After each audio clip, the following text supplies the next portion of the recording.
Boa noite, gente. Meu nome é Vitor Siqueira Serra. Eu sou graduado e mestre em Direito lá pelo Unesp, que foi onde eu conheci o professor Teuan, a professora Júlia, algumas pessoas que já deram aula aqui no cursinho também. E aí eu fui convidado hoje para dar aula sobre a minha pesquisa de mestrado, né, sobre a minha dissertação. Ela chama Pessoa Afeita ao Crime, Criminalização de Travestis e o Discurso Judicial Criminal Paulista. Eu pesquisei, na verdade, com análise de discurso, acórdãos do TJ de São Paulo que eu encontrei com a palavra-chave travesti, lá na chave de busca mesmo do site. Para tentar fazer a minha pesquisa dialogar um pouco com o conteúdo do edital e com algumas aulas anteriores, eu vou só explicitar os pontos que eu acho que são mais importantes assim, para a gente observar ao longo do que eu vou falar da pesquisa, porque várias coisas são interessantes, chamam a nossa atenção, mas acabam fugindo um pouco às vezes, sei lá. Pra gente tentar buscar um sentido conjunto aí para as coisas, né? Bom, a minha experiência, eu construí essa pesquisa pensando não só nas questões da crinologia, nas questões de gênero e de identidade de gênero e sexualidade, enfim, mas também com algumas experiências minhas lá no interior de São Paulo, tanto na minha cidade, que é Sertãozinho, encostado em Ribeirão Preto, quanto em Franca. Participei de vários grupos de apoio com travestis, vários coletivos LGBTs e tal. E o que aparece da experiência das pessoas e a experiência quando essas pessoas têm contato com o sistema de justiça, todas essas coisas foram me inquietando ao longo da minha graduação. E aí quando eu fui prestar o mestrado, era meio que uma necessidade minha, assim, entender como que o judiciário justificava aqueles resultados que a gente via, né? Os que a gente vê nas estatísticas e o que a gente vê na realidade das pessoas. Eu queria entender como que eles justificavam isso dentro dos processos, que tipo de argumentação eles desenvolviam para isso. E aí eu acabei me aproximando um pouco da linguística, da análise de discurso e tal. Não sou um especialista na área, mas eu tive que ler algumas coisas, então talvez eu consiga dialogar com vocês um pouco sobre isso. Mas é o que eu queria destacar, assim, que eu vi no edital, que eu acho que dialoga diretamente com esse trabalho, é principalmente o livro do Foucault, que está lá na bibliografia de filosofia, né, A Verdade e as Formas Jurídicas, que ele fala muito sobre a produção da verdade, né, o discurso e o saber como instâncias de poder, que são muito importantes, principalmente num Estado institucionalizado, como a gente desenvolveu no Ocidente, né? E ele fala bastante do inquérito como um fio central do andamento dos processos criminais e dos processos de criminalização em geral, né? Então isso vai ter bastante a ver com a minha pesquisa, embora eu não use só Foucault como marco teórico, mas acho que do edital de vocês dialoga bastante. Dá para extrair algumas coisas do Durkheim também, mas eu não vou conseguir fazer isso porque Durkheim eu conheço pouco. E os processos de criminalização em geral, né, que estão no edital. A história dos processos de criminalização no Brasil, como que é esse contato entre as agências de controle do crime, as estratégias de política criminal que a gente desenvolve enquanto Estado, etc. E aí eu acho importante isso não só para a gente entender essas questões que vão cair na prova de vocês, mas inclusive para preparar todo mundo aqui, defensores e defensoras futuros, inclusive para receber essa população, né? Porque não é todo mundo que sabe como lidar com a população T, às vezes não consegue compreender quais são as reais necessidades daquelas pessoas, né? Porque inclusive a experiência continuada de muita violência faz com que elas não confiem nas agências de controle, inclusive, uma desconfiança com um motivo, né? E aí também fica difícil esse contato, né? Às vezes a gente está tentando ajudar e perguntando as coisas e não consegue extrair as informações que a gente precisa para o processo. Então acho que entender todas essas coisas que acontecem com essas pessoas, até elas chegarem lá com essa demanda, é importante para nós como operadores do direito em geral, né? Para dialogar mais com algumas aulas anteriores de criminologia, eu pedi para vocês observarem um pouco, eu não vou falar explicitamente sobre isso, mas dá para ver assim, nitidamente entre a minha abordagem, como eu tentei analisar os dados e como o judiciário trata as travestis. Então dá para você ver o que na última aula do giro punitivo, Luiz Felipe, professor, né? Ele falou, inclusive, da criminologia do outro, né? Aquela construção de existir um inimigo interno da sociedade que a gente precisa combater de alguma forma, que as instituições servem para isso, né? E aí o saber criminológico também acaba se voltando para por que essa pessoa resolveu delinquir. e não quais são todas as circunstâncias antes disso acontecer e ser criminalizado, né? Então essa criminologia do outro, dá para falar em termos de criminologia positivista também, vários trechos que o Tribunal de Justiça de São Paulo ainda traz, inclusive algumas referências que eles usam, alguns manuais. Mas aí esse debate sobre o positivismo também a gente precisa ter cuidado, porque existe um positivismo sociológico, né? Não é só aquele positivismo do tipo, ele é um criminoso, ela é uma criminosa e assim naturalmente acabou. Isso, na verdade, é o que a gente chama de criminologia etiológica, né? É a busca dos motivos pelo crime por trás daquele indivíduo que cometeu. Então, assim, quais os motivos biológicos, neuroquímicos, enfim. Aquelas pesquisas que começaram lá com no século XVII. E, bom, aí para pensar o giro punitivo, isso que acontece com as travestis, que a gente vai conversar hoje, ele está dentro de um processo mais amplo de criminalização, que eu acho que vocês já estão bastante familiarizadas com esse debate, né? O encarceramento em massa, a política de guerra contra o crime e principalmente guerra contra as pessoas consideradas criminosas, né? E a seletividade profunda que acontece nesse processo todo. Então, o que acontece com as travestis não está separado disso tudo, né? Ele está dentro desse processo todo, mas ele ganha alguns contornos muito específicos por serem as travestis quem são e existirem as expectativas sociais, os papéis que a gente constrói, o que a gente espera de travestis, né? A imagem social que se construiu nesses lugares marginais e, enfim. E isso também vai afetando como elas são inseridas e como elas são criminalizadas dentro desse contexto geral de criminalização, né? Que aí, na verdade, todas as populações que estão marginalizadas acabam sendo capturadas pelo poder punitivo. Mas a gente tem algumas diferenças, né? O processo de racialização, ele é importante em todas as populações capturadas, mas vai afetar diferente mulheres e homens, vai afetar diferente pessoas cis e pessoas trans, enfim. Todos os marcadores sociais da diferença que a gente chama na sociologia, eles vão influenciar no como o sistema chega até aquela pessoa e o que ele vai usar de justificativa para criminalizar aquela população e não outras, né? Bom, a gente precisa pensar no giro punitivo também em relação à destruição do projeto social, né, de um país que tem políticas públicas transversais para retirar pessoas da marginalidade. Então esse giro punitivo, essa incrementação do encarceramento em massa vem ao mesmo tempo desse declínio, né, da destruição desse outro projeto de inserção das pessoas. Então a gente também tem que analisar isso, porque como eu vou explicar para vocês o processo que as próprias travestis têm discutido bastante na academia, nas sociais, na filosofia, enfim, para a gente enxergar como esse declínio também de outras políticas públicas e de como os discursos políticos em geral não consideram uma tarefa do Estado tratar desigualmente quem está em condições desiguais, né? E aí produzir ferramentas estatais para diminuir essas diferenças, para diminuir, não a diferença em si, filosoficamente, né? Mas as diferenças materiais de condições de vida. Aí eu queria começar, na verdade, perguntando quem aqui já estudou com alguma travesti? Ou já trabalhou com alguma travesti? Recentemente ou faz tempo? Recentemente, né? Alguém já teve uma professora travesti? Uma dentista? Isso faz parte desse processo de marginalização que eu vou tentar descrever assim bem rápido para vocês agora. Que é um processo que, na verdade, eu separei 4 eixos principais para discutir isso, que é a expulsão de casa, que acontece assim sistematicamente, e aí não é só com travestis, mas com travestis e pessoas trans é mais agudo do que com outras pessoas LGBT. Expulsão da escola, tem um processo de evasão escolar aí, que na verdade a gente não gosta de falar em evasão escolar, porque não é uma escolha livre e deliberada, vou sair da escola porque eu não quero estudar. É um processo de violências, tem a ver com bullying, tem a ver com violência física mesmo, que é recorrente também nos espaços escolares. Tem a ver com desrespeito ao nome social e as vestimentas que a pessoa quer usar dentro do colégio. Tem a ver com o uso de banheiro.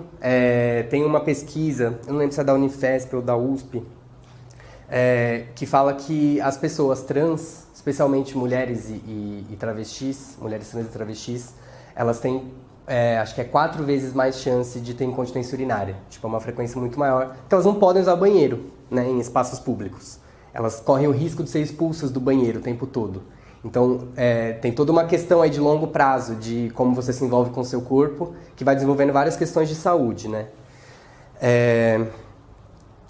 Aí, fazendo gancho com as questões de saúde em geral, a gente ainda tem o transtorno de identidade de gênero no CID, que é o Manual Internacional de Doenças Mentais. A versão nova que saiu no ano passado, ela retirou da parte de transtornos mentais, de doença mental especificamente. E aí ele fala num diagnóstico de incongruência. Então é uma tentativa de não transformar em doença, assim, de fazer não ser patológico. Mas a justificativa da Organização Mundial de Saúde para deixar lá é que muitos países só permitem o acesso a hormônio, a cirurgia, a várias coisas para as pessoas trans quando tem o diagnóstico. Então eles tentaram retirar o peso de patologia, mas mantiveram no manual. E aí isso tem consequências, né? A gente até entende a boa intenção da Organização Mundial de Saúde, tem realmente vários estados que usam isso para permitir ou não o acesso às coisas que essas pessoas precisam em termos de saúde. Mas isso também gera o fato de que ainda está lá, né? E aí a gente tem operadores do sistema de justiça, operadores do sistema de saúde, a gente tem profissionais, pessoas que vão usar disso para continuar limitando o acesso das pessoas trans e das travestis às coisas que elas precisam, né? Então a gente tem aí várias conquistas do movimento LGBT, do movimento de travestis e pessoas trans, mas que é sempre um passo para frente e dois para trás, né? Então a gente tem sempre que tomar cuidado com qual conquista teve e quais as consequências disso. Na saúde pública em geral existe um estigma muito forte de que pessoas LGBT são vetores de DSTs, de ISTs e de AIDS, né? Isso também vem sendo trabalhado dentro do SUS, tem vários profissionais que estão tentando retirar esse estigma e tal, mas existe uma portaria do Ministério da Saúde que proíbe a doação de sangue, por exemplo. Inclusive a Defensoria tem uma ação sobre isso, que acho que já chegou na STF, ou está chegando. Já chegou. Enfim, mas a visão que se tem ainda é a de que existem populações de risco, e não práticas sexuais de risco, ou práticas de uso de drogas específicas de risco. Então, assim, medicamente, clinicamente, o debate é que o sexo anal tem mais chance de transmitir o vírus, ou várias das doenças. Mas aí o sexo anal não é só pessoas LGBT que fazem, né? Então, quais os critérios que a portaria do Ministério da Saúde estabelece que transformam não práticas de risco, mas que focam em populações de risco. E, de fato, são populações que são mais atingidas pelo vírus, né? Não em crescimento proporcional, mas em números proporcionais absolutos, mas isso tem muito mais a ver com as condições de vida dessas pessoas do que, de fato, elas serem LGBTs, né? Então, é muito mais de como a inserção na prostituição, por exemplo, e na prostituição mais precária, faz com que elas não tenham tanto poder de negociação com os clientes para poder negociar o uso da camisinha, por exemplo, enfim, várias outras questões que não são enfrentadas de fato pelo poder público, né? E existem também as consequências da hormonização sem acompanhamento médico específico. No Brasil a gente tem pouquíssimos centros de referência ou profissionais que sabem fazer o acompanhamento do processo de hormonização de pessoas trans, tanto mulheres trans, homens trans, travestis. É muito raro você achar médicos que sabem fazer esse acompanhamento. Boa noite. Sim? Em cada estágio da vida, na verdade, as pessoas vão tomar um hormônio diferente para... hormonização é o processo de tomar hormônio. Aí você tem, na adolescência você bloqueia até, ter a idade, então acho que é entre 16 e 18 você bloqueia, 15, 18 você bloqueia, e aí quando faz 18 ela decide se ela quer tomar um ou outro, ou só tirar bloqueador, enfim. E aí depois você toma os hormônios específicos para a transformação que você deseja. E tem outros tipos de intervenção estéticas e médicas em geral que as travestis fazem. E aí o que mais aparece enquanto consequência grave assim, é a aplicação de silicone industrial. Isso tem diminuído muito, né? Os avanços que o movimento social tem, etc. O acesso a essas coisas no sistema de saúde já está bem melhor. O SUS oferece alguns tipos de intervenção, Mas existe ainda, né, para a população mais marginalizada, o acesso à silicone industrial. E aí tem vários casos, por exemplo, da travesti ter ido e pagar uma pessoa para fazer a aplicação e aplicar cimento. E aí ela fica toda deformada. Tem, tipo, várias histórias assim. O próprio silicone industrial por si só tem várias substâncias diferentes, né, que eles chamam de silicone industrial. Mas aí, dependendo do que você coloca no seu corpo, da reação que o seu corpo tem várias consequências médicas disso. Que também é uma falta de acesso pelo sistema público de saúde, que se tivesse não tinha essa consequência. Então, assim, várias coisas, questões de saúde para se pensar. O suicídio, pensando na questão de saúde mental, a população LGBT é 6 vezes mais propensa a se matar, eu acho que é esse o relatório da OMS. 6 vezes mais propensa do que as populações não LGBTs para suicídio, e está em crescimento no Brasil. E, bom, todo esse processo de marginalização, que faz com que as travestis não sejam nossas professoras, não sejam nossas dentistas, não sejam nossas médicas, mas que sejam aquelas pessoas que estão naqueles locais específicos da cidade, que também todo mundo sabe. Existem espaços de prostituição, e dentro desses espaços de prostituição existem os espaços das travestis. Então você tem uma geopolítica no trabalho da noite, no trabalho sexual, que é de acordo com o perfil da profissional ou do profissional, e dos clientes. Então você vai distribuindo ao longo do espaço o valor do programa, né? Então tem os lugares que vai valer R$5, 10, 20, 100, aí dentro da casa vai valer 500 a hora. Então tem toda uma geopolítica que também vai se confrontar com o policiamento, e a gente vai entrar nessa questão depois.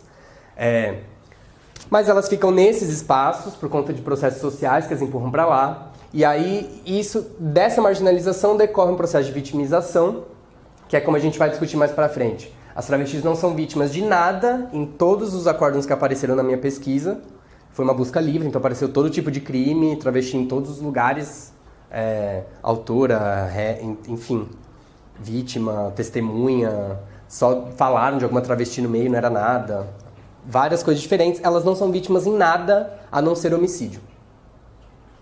O único lugar que elas aparecem como vítima é em crimes contra a vida delas. Em todos os outros, elas aparecem em várias posições e tal. Mas é interessante como travestis não chegam ao sistema de... Elas não são roubadas, né? Não são assaltadas. Elas não são... não sofrem... Enfim, mais nada além de tentativas de homicídio, né? Então esse processo de vitimização é muito específico para elas, porque não são várias coisas que o sistema de justiça vai observar. Ele só vai chegar até elas depois que elas já morreram ou quase morreram. Os casos de homicídio tentado foram casos que as travestis foram para o hospital. Então eu imagino que tem um processo de seleção aí de quais casos investigar, quais chegam até o sistema, que a gente tem que pensar. E um processo de criminalização, que é o de usar esses lugares marginais em que elas são forçadas a viver para legitimar a decisão do sistema de condená-las por alguma coisa mesmo sem provas. Então o que eu estou chamando aqui de criminalização a gente espera que vocês sejam criminosas, putas, loucas, violentas. A polícia disse que vocês são, porque chegou até aqui o inquérito, o Ministério Público concordou, eles estão dizendo que você é assim. Eu, como desembargador, não preciso ver você, não me importa se você tem antecedentes criminais ou não. Eu concordo com essa visão, porque eu também acho que travestis são inerentemente perigosos e criminosos e desviantes. E aí, isso é o que eu chamei de processo de criminalização. Então, existe um lugar em que o sistema de justiça as reconhece como vítimas, mas é quando elas já morreram.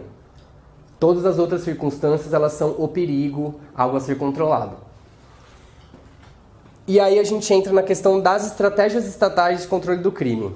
Esse termo aqui eu estou pegando emprestado da Jaqueline Signoretto e do grupo de pesquisa dela do GEVAC, a Maria Carolina Schlitter e a Jane Silvestre, que foram orientandas dela no doutorado.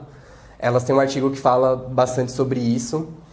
E que no estado de São Paulo, elas criaram essa tipologia, que são 2 estratégias estatais principais. Dentre as estratégias para fora do estado estão os tribunais do PCC, o retirar o sistema de espaços que estão resolvendo os conflitos de outro jeito.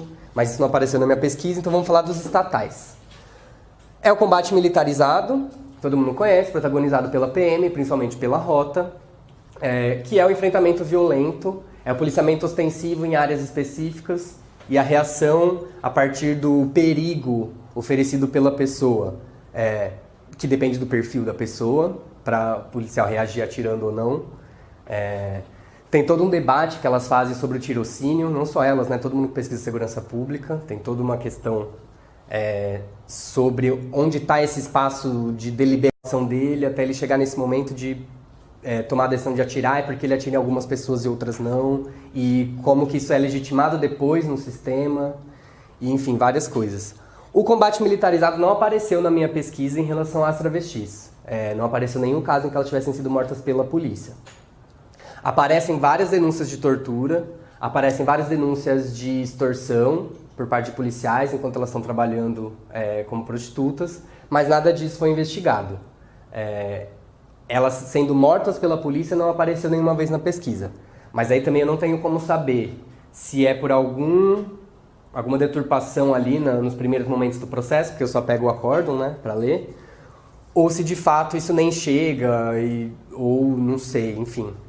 Tem várias explicações aí possíveis, mas está dentro dessa ideia de como cada instituição vai criando as estratégias de seletividade, né? Então, o que vai aparecer e que a gente vai discutir agora é a administração judicial clássica, nos termos dela, que é o inquérito policial, feito pela Polícia Civil, a denúncia feita pelo MP e as disputas dentro do processo, já no judiciário. Aqui, como a gente sabe, tem toda a questão de como uma instituição vai se encadeando com a outra. Aí eu retomo Foucault para falar do inquérito, enquanto uma peça central nessa engrenagem. Normalmente, o que é apontado no inquérito é aceito como verdade, tanto pelo Ministério Público quanto pelo Judiciário, isso todo mundo sabe. No caso das travestis, isso fica muito visível. Claro que em crimes de droga, tem várias pesquisas, nossa experiência também diz, né, que a galera preta da periferia também, simplesmente o inquérito falou, tem 2 policiais atestando e passou. Então não tem uma grande diferença em relação a isso. Mas nos argumentos mobilizados e no porquê que aquela pessoa é perigosa, tem uma diferença específica por serem travestis, né?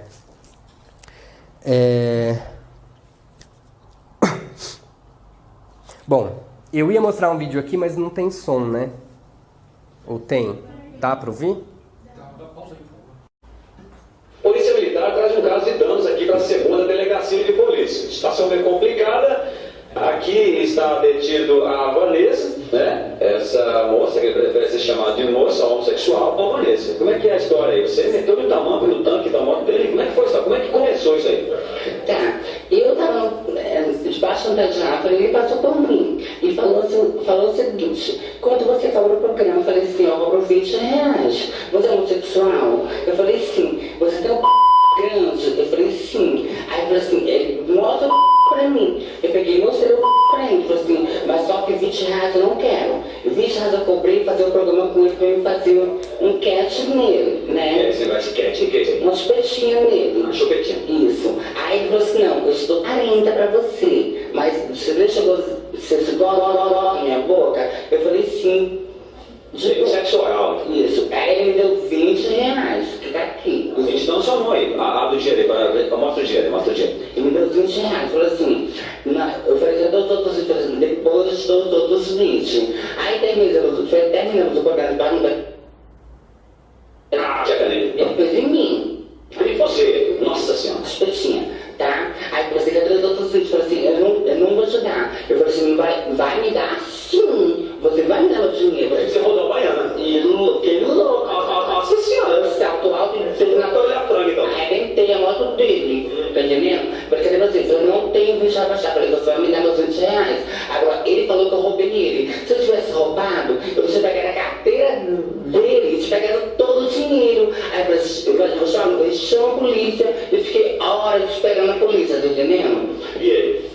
Ficou comigo, eu chamo o outro mototáxi, era outro mototáxi, e ficou lá comigo, falei, então vamos chamar a polícia. O que aconteceu foi só isso. E você quer desenrolar estranho? Com certeza, eu quero saber os outros 20, ele não me der. Tá entendendo? Já deu a pena no programa com ele? Não, querido, já arrebentei a moto dele mesmo, o resto, eu te resolve. Então falaram então, André, a Vanessa falando, fala com ele. Ele tá falando um monte de coisa aqui de você aí. E realmente aconteceu isso, como é que é seu nome? Agora, ele falou um monte de coisa, agora acredita quem quiser, né? Então, por isso vamos ver sua versão. Como é que foi? Ou aconteceu esse negócio aí da chupetinha aí, essa coisa toda aí? Não, isso aí não, você acha que eu sou um homem, não sou um cabo sem igual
complicado, viu? A Vanessa fala, chamando lá. Chama de novo, chama aí. Aí. A Vanessa chamando aí. Como é que é, Vanessa? Manda ele abrir a carteira dele, era 10 reais, não era? Não era? Ele falou, 10 reais. Ele tem 10 reais na carteira dele, querido. Ele tem muito mais de 10 reais, ele me deu 20. Manda ele abrir a carteira dele, quanto que ele tem de 10 reais? Se ele me deu 20, é porque o babado é certo. O babado é certo. Tá entendendo? Manda ele abrir a carteira dele lá pra você ver o quanto ele tem de 10 reais na carteira dele. Isso é uma maricona. E for roda na esquina direto, chupando viado. Tá entendendo? Isso é uma maricona. Você já conheceu ele? Lá, minha amiga, eu conheci várias vezes ele. Várias vezes. Rapaz, situação complicada, viu? O negócio é complicado, viu, seu moço? Você se conhece. Você não conhece ela? Não me conhece? Então, beleza, ela tá falando que te conhece, mas o caso será resolvido aqui na segunda delegacia de polícia. O que quer falar mais, menino? Olha só, se um cara não conhece um travesti, né? Se você não me conhece, você para pra mim. Eu não paro tua moto na BR, lógico, eu vou parar tua moto na BR, não é? Eu não vou frear a moto, eu não roubei ele, não meti a mão. Ele disse que levantou um pouquinho pra ver se o que era. Ele viu que tinha uns palanguitangos e ele ficou assim. Eu não meti a mão na carteira dele, ele me deu 20 reais, não foi? Eu cobrei 40 dele. Vê na carteira dele que eu não tenho 10 reais pra ele me dar, como ele falou que tinha 10 reais. Vê na carteira, pede que ele mostrar pra vocês. Isso é maricona, você vergonha, dá o viado na rua. Polícia Militar traz um caso de danos aqui para a segunda delegacia de polícia. Situação meio complicada. Aqui. Só isso, né? Só. Podia colocar o da Nicole também. A Nicole eu amo, isso aqui é muito bom. Tem vários, né? Deixa eu ligar, né? Você for usar os... Beleza, obrigado, viu? Desculpa a confusão. Vou ligar aqui, eu vou chegar de vez. Obrigado. Já voltou? Então, gente, o vídeo da Vanessa ficou muito famoso. Acho que não era todo mundo que conhecia, mas virou meme. Tem vários vídeos desse tipo que são tipo memes que a galera usa pra zoar na internet e tal. E a maioria deles envolve casos de cobrança de algum programa sexual que acaba na delegacia e enfim. Tem 20 desses casos na minha pesquisa dos 100 que eu analisei. Todos eles têm a narrativa da travesti dizendo que foi uma cobrança de um programa que tinha sido feito. E aí dá pra ver muito claramente nos processos como que se dá essa disputa narrativa entre o cara que falou que só tava andando na rua, levantou o vestidinho pra ver o que tinha, e aí, não vou dar só 10 reais, né? Vou dar 20. Enfim, e as narrativas das travestis, que inclusive têm estratégias próprias do território, do que elas já fazem há muito tempo, pra tentar provar, né? Então, abre a carteira dele que tem 10 reais. Eu sei que tem 10 reais ali, abre que você vai ver. E aí, se a história dele fosse verdadeira, ele me dava esses 10 reais e tinha acabado a história.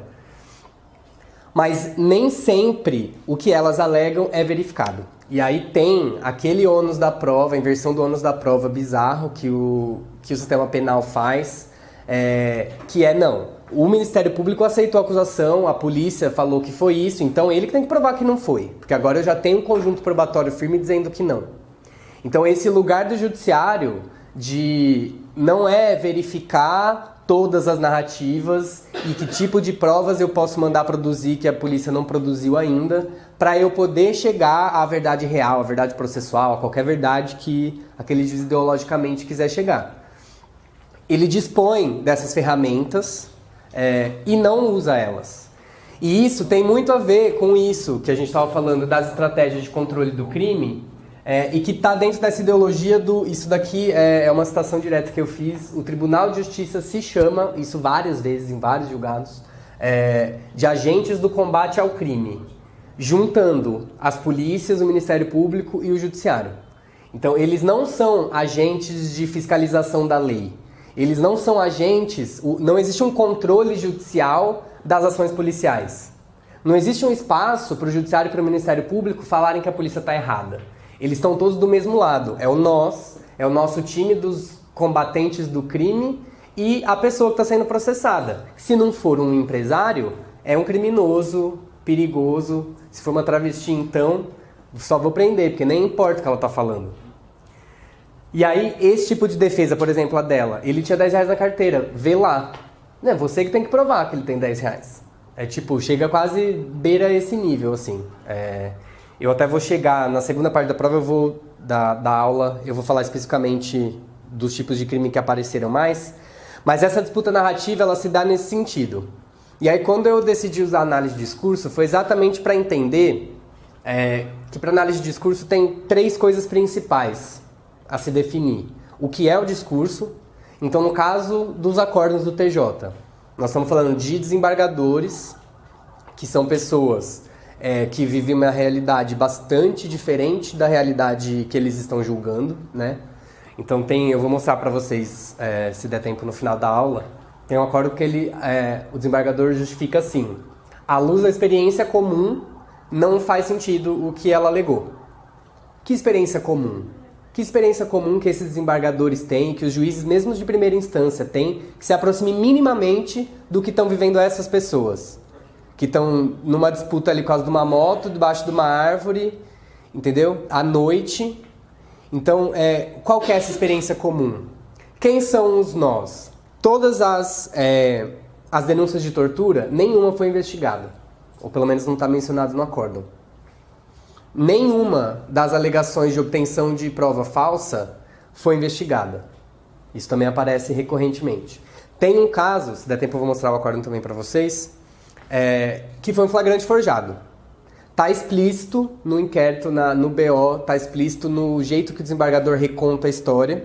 Os policiais, a paisana, em um carro que não era uma viatura, foram até um ponto conhecido por tráfico de drogas, que tinha uma travesti na calçada, pediram droga, a travesti entrou para pegar a droga, eles entraram atrás dela, já com a arma na mão, sem mandado, e aí prenderam ela em flagrante, por tráfico.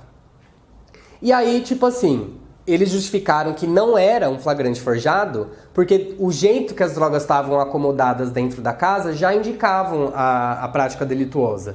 E se eles esperassem um pouquinho, eles iam ver. Então, tanto faz, não foi um flagrante forjado. Só que enquanto o tribunal vai descrevendo isso, ele descreve exatamente o que é um flagrante forjado, né? Do jeito que está nas súmulas do STJ e do STF. Se você tem o preparo do crime, ele não aconteceria, ele é um crime impossível, acabou. Está simulado. O TJ de São Paulo deu uma volta, assim, ele descreveu o flagrante forjado e falou, mas ia acontecer de qualquer jeito, então tudo bem. Então, quer dizer, a função de controle de legalidade, a função de controle judicial do que as outras agências do sistema de justiça faz, não existe. Por conta dessa ideologia aqui. Você abarca, nós contra eles, então eu não preciso ficar olhando as outras coisas, porque tudo bem, e aí é uma frase que eu tiro, tem uma tese que chama matar muito e prender mal, que é da GEVAC também, que é da Maria Carolina Schlitter, que fala exatamente isso. Para esses discursos, tudo bem quebrar normas e narizes, desde que defenda a sociedade do bem, os cidadãos de bem. Então, assim, 2 pesos e 2 medidas o tempo inteiro, em todos os momentos, e sempre em prejuízo do réu, né? O das rés, no caso das travestis da minha pesquisa. Por meio dos acórdãos, eu tenho acesso, então, a possibilidade de precedente, né, para os juízes de primeira instância. Então, eu achei que era importante analisar esses documentos pela questão de apresentar para os juízes de primeira instância como eles vão decidir. Por uma questão do controle de legalidade, para verificar se isso existia ou não no tribunal.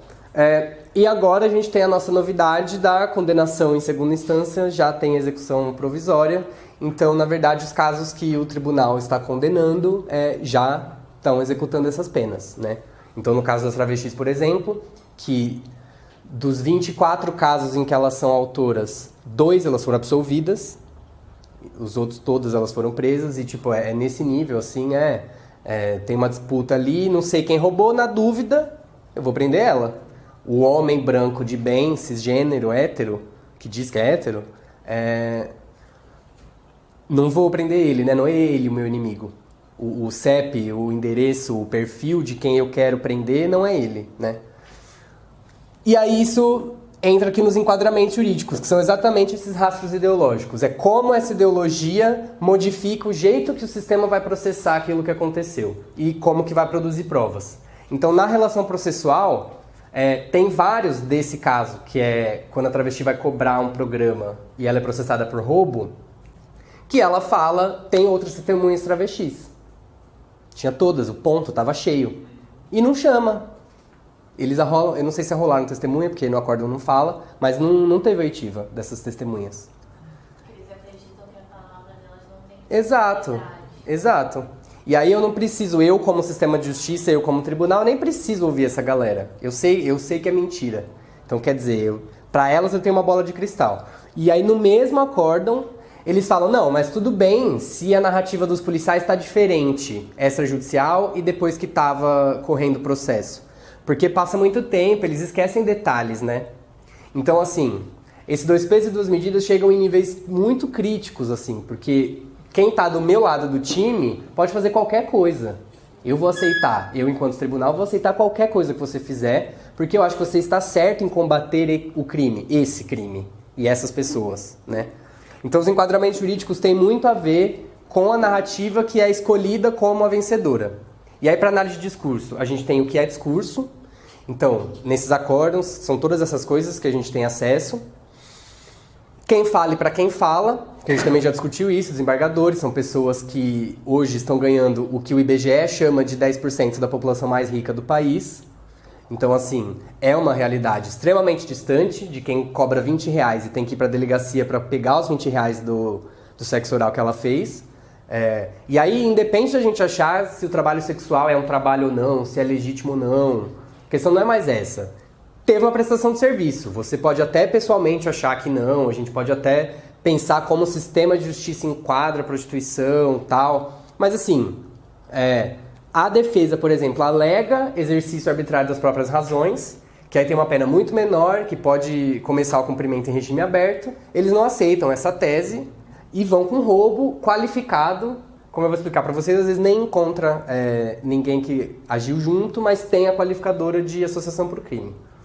Então, assim, é um nível de comprar narrativa, e aí eu escolho a narrativa que eu achei a vencedora, e eu vou fazer tudo no meu poder de instituição para fazer com que essa narrativa seja vencedora. E vou escrever 4 páginas de uma argumentação completamente vazia, porque não tem prova nenhuma, mas eu vou fazer com que o sistema de justiça não esteja errado. Como que eu vou agora no tribunal, já passou 3 anos que ela tá, sei lá, que ela já tá presa, não sei, e aí eu vou falar que eu errei? Então, essa é a legitimação de todos os vícios do sistema que continua sendo perpetuado pelo tribunal. E as condições de produção de discurso, que aí tem a ver exatamente com essa noção de realidade, o que eles chamam de verossímil, o que eles chamam de experiência comum. Não tem um questionamento, por exemplo, por parte do tribunal, de quais áreas são alvo de patrulha da polícia e quais não são. Por que a corporação está escolhendo isso? E eu nem estou dizendo que eu acho que o juiz deveria mandar na polícia, não é isso que eu estou falando. Mas assim, por quê? Como que isso influencia os casos que estão chegando até mim? Se eu, como juiz, como desembargador, estou aceitando que tudo que os agentes de justiça falam é verdade, eu preciso entender como eles operam, o que está acontecendo. Quem são eles? Onde eles estão indo patrulhar? Por que eu tenho tantos crimes tanto crime de furto e de roubo e não tenho outro? Por que a gente tem a discrepância de só chegar à condenação em menos de 20% dos crimes de homicídio e eu estou prendendo tanto por roubo e furto? Por que eu uso qualificador e vou prender travesti por 11 anos e eu não consigo processar quem matou a travesti? Então, assim, são várias discrepâncias e várias coisas que vão sendo apagadas exatamente por essa ideologia da guerra interna. Então, o sistema de justiça escolheu inimigos específicos, as travestis estão dentre esses inimigos, não são as únicas, mas estão dentre esses inimigos, e o sistema de justiça acha que pode fazer absolutamente qualquer coisa, né?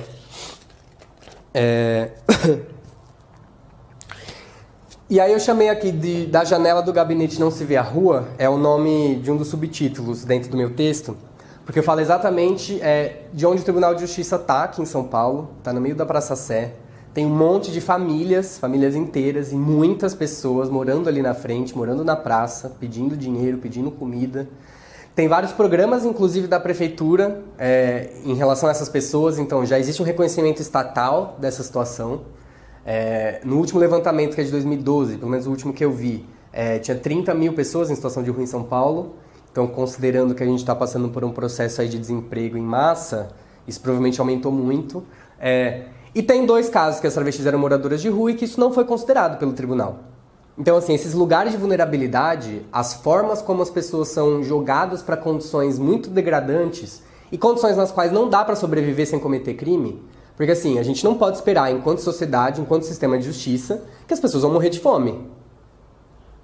Se ela entrar e furtar, se ela for roubar alguém, enfim, sendo usuária de drogas ou não, usuária problemática de drogas ou não, enfim, é como a gente está gerindo a pobreza, como a gente está gerindo os problemas sociais, e a escolha é o crime, né? É a criminalização, e a criminalização seletiva, escancaradamente seletiva. Então, o policial que obteve prova falsa, o policial que torturou, ele não precisa entrar na mira do sistema de justiça e do controle judicial. Ele não precisa ser alvo da investigação. Eu, como juiz e como desembargador, não preciso investigar as falhas do sistema de justiça, as ilegalidades.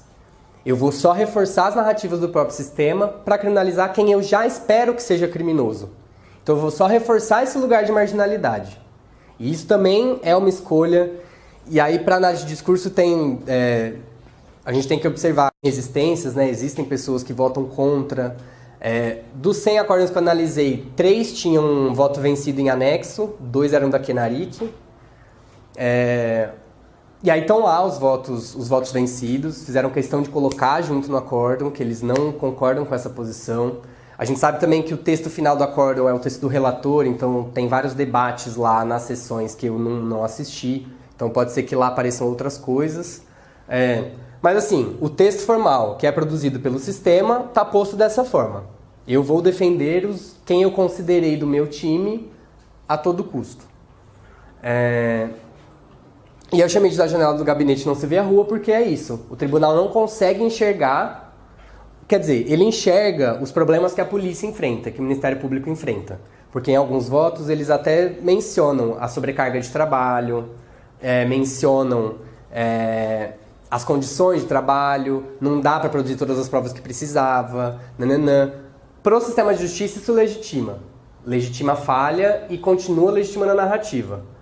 Quando é a parte que eles querem criminalizar, que não tem acesso a alguma coisa, que também tem sobrecarga de trabalho, enfim, várias coisas, isso já não é considerado.